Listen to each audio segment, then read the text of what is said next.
नमस्कार दोस्तों ऊर्जा का अगला दशक स्टोरेज तय करेगा। ग्रिड में सोलर विंड जितना भी जोड़िए, जब तक आपके पास सस्ते और भरोसेमंद battery energy storage systems base नहीं है, बिजली की गेम अधूरी है। आज जिस आईपीओ पर नज़र है वह इसी चीज़ का प्ले बताया जा रहा है। पेस डिजिटेक कंपनी इस मौके पर पूरी तरह दाल लगा रही है। अगले 2 साल में बेस क्षमता को दोगुना कर 10 गैलन वाट तक ले जाने का टारगेट है और ट्रेडर्स में आक्रामक बिडिंग हो रही है। आज की वीडियो में कंपनी कौन है, क्या बनाती है, इसका बिजनेस असल में कैसे चलता है, नंबर कैसे हैं, वैल्यूएशंस कहाँ खड़ा है और सबसे ईमानदार सेक्शन रिस्क क्या है। चलिए शुरू करते हैं। तो पेस डिजिटेक कौन है?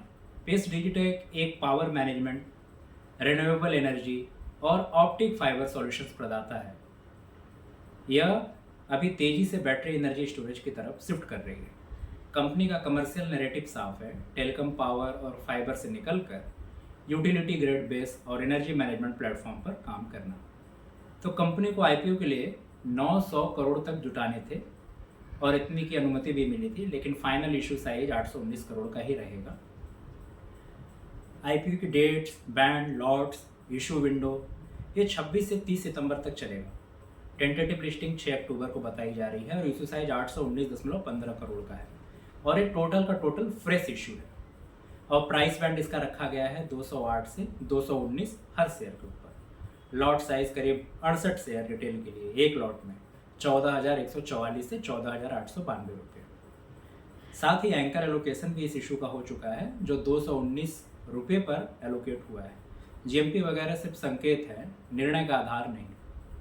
अभी कंपनी क्या करती है, क्या इसके प्रोडक्ट्स हैं, टेक्नोलॉजी क्या है, कैपेसिटी क्या है। पहले तो बैटरी एनर्जी स्टोरेज सिस्टम, यह ग्रिड स्केल और C&I यानी कमर्शियल और इंडस्ट्रियल दोनों के लिए सेल टू पैक तक की ऑटोमेटेड लाइनें। बेंगलुरु में करीब 5 गैलन वाट प्रति वर्ष का मैन्युफैक्चरिंग हब चालू है, जो देश के एडवांस यूनिट्स में गिना जा रहा है। कंपनी का कहना है अगले 2 साल में क्षमता बढ़ाकर 10 गैलन वाट इक्विवेलेंट तक करेंगे। साथ ही पावर मैनेजमेंट और टेलीकॉम सॉल्यूशंस भी कंपनी देती है। टेलीकॉम पावर सिस्टम, बैकअप, ऊर्जा दक्षता समाधान, ऐतिहासिक राजस्व यहीं से आया। कंस्ट्रक्शंस का रिस्क भी यहाँ है।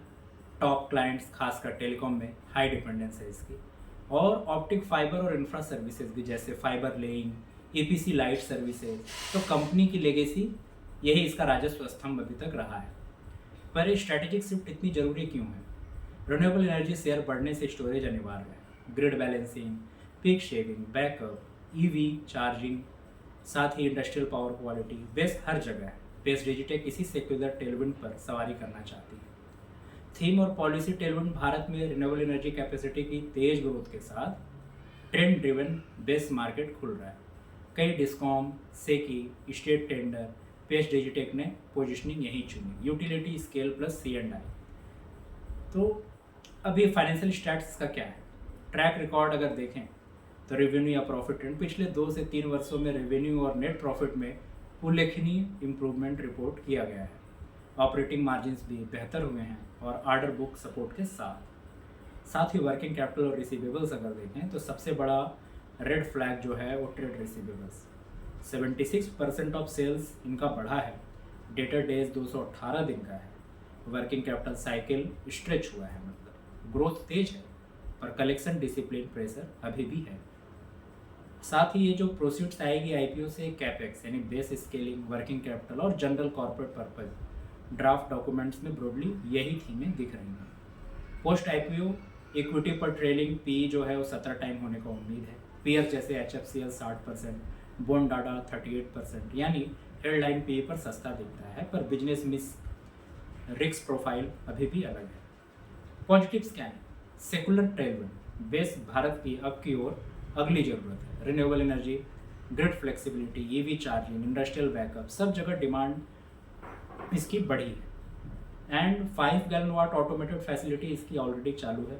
10 गैलन वाट इक्विवेलेंट तक पुश का रोड मैप एग्जीक्यूशन दिखाता है। वैल्यूएशन कंटेक्स्ट में बात करें तो PE 17 टाइम्स है। सेक्टर से अगर कंपेयर करें तो लोअर है। री रेटिंग का भी ऑप्शन है, बशर्ते कलेक्शन और मार्जिन्स स्टेबल हैं। साथ ही टेलीकॉम हैवी रेवेन्यू मिक्स से रिन्यूएबल स्टोरेज में 50% तक ले जाने का इरादा है। अगर सफल रहे तो साइक्लिसिटी फिर कंस्ट्रक्शन रिस्क कम हो जाएगा। और यूटिलिटी स्केल टेंडरों में एक्टिव बिडिंग एक कंपनी करती है जो एड्रेसेबल पाइपलाइन बनाती है। बट सबसे इम्पॉर्टेंट चीज़ है कि निगेटिविटी क्या है। क्लाइंट कंसंट्रेशन, जो लेगेसी काम इनका है। रेवेन्यू का बड़ा हिस्सा सीमित टेलीकॉम क्लाइंट से आता है। Sector slow down, capex cut, तो इसके ऊपर भी इम्पैक्ट पड़ेगा। साथ ही रिसीवेबल्स या कैश फ्लो का स्ट्रेस भी दिखता है। वैल्यू रिसर्च की रीडिंग के हिसाब से रिसीवेबल्स 76% ऑफ सेल्स है, डेटर डे 218, वर्किंग कैपिटल 145 दिन। तो ग्रोथ चेस करते समय कैश कन्वर्जन चेक पॉइंट है। यह डायनामिक्स, डेटा, डिस्काउंटिंग जैसी इकोनॉमिक्स लागत ला सकता है। और मार्जिन वोलाटिलिटी, आरई बेस ईपीसी लाइक स्पेस में प्राइसिंग टेंडर ड्रिवन है, इसलिए यहाँ पर मार्जिन का प्रेशर हमेशा दिखेगा जब तक कि आप एक लेवल पे ना पहुँच जाओ। और वेस्ट वैल्यू चेन में सेल, केमिस्ट्री, इन्वर्टर, ईएमएस, एक ग्लोबल सप्लाई डिपेंडेंसी रहती है। तो पास थ्रू क्लॉज नहीं तो मार्जिन स्लिप हो जाती है। तो फाइन प्रिंट में देखनी होगी आप लोगों को। 10 गैलन वाट इक्विवेलेंट का बोल्ड गाइडेंस है। कैपेक्स, टीम, सप्लाई, कलेक्शन, चारों मोर्चों पर डिलीवरी चाहिए। 1-2 क्वार्टर मिस हुए तो डी रेटिंग का भी रिस्क बना रहेगा। वहीं पर टेलीकॉम पावर इंफ्रा फेज से डिस्काउंट पर एक लिस्टिंग दिख रही है, मगर यह डिस्काउंट रिस्क एडजस्टेड हो सकता है। Collection stress, tender volatility, legacy miss, इन सब वजहों के कारण। साथ ही बेस ऑर्डर जो है वो फिजिकल डिस्पैच और कलेक्शन इम्प्रूवमेंट से इसकी क्या है, री रेटिंग भी हो सकती है, जिससे आने वाले टाइम में कंपनी और बेहतर करे शेयर प्राइस के मामले में। तो सबसे बड़ी जो चीज़ दिख रही है 5 गैलन वाट से 10 गैलन वाट स्केल पर, तो इसका EBITDA जो है वो होल्ड करता है, जो कंपनी का करंट EBITDA है।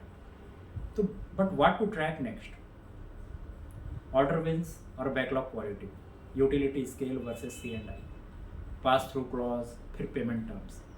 दूसरा कलेक्शंस और DSO, अगले 2-3 तिमाहियों में receivables as a percentage of sales और DSO का ट्रेंड, यही कैश कन्वर्जन की धड़कन है। ये देखना बहुत ज़रूरी रहेगा। कैपेसिटी रैंप पर बेंगलुरु 5 गैलन वाट लाइन की यील्ड अप टाइम और 10 गैलन वाट जो इक्विवेलेंट रोड मैप पर इनका कैपेक्स है, वो टाइम लाइन अगर कंप्लीट करते हैं विद इन टाइम लाइन तो एक बढ़िया संकेत हो सकता है।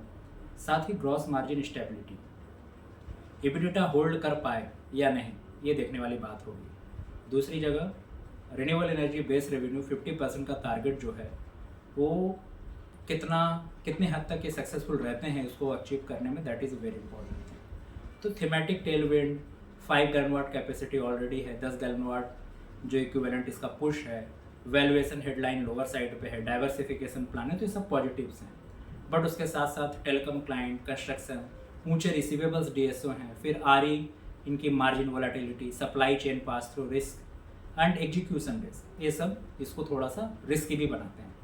बेस्ट डिजिटेक अगर कलेक्शन डिसिप्लिन सुधार दे, बेस ऑर्डर टू कैश तेज करे और मार्जिन डिसिप्लिन दिखाए तो वैल्यूएशन में री रेटिंग स्पेस है, वरना डिस्काउंट बना रहेगा। शॉर्ट टर्म में लिस्टिंग वोलेटिलिटी पॉसिबल है। मीडियम टर्म निवेशक को ऊपर बताए चेक पॉइंट्स मॉनिटर करने चाहिए। इसका नाम है पेस डिजिटेक लिमिटेड। फोकस है पावर मैनेजमेंट, OFC इंफ्रा और स्ट्रेटेजिक पाइवट टू बेस।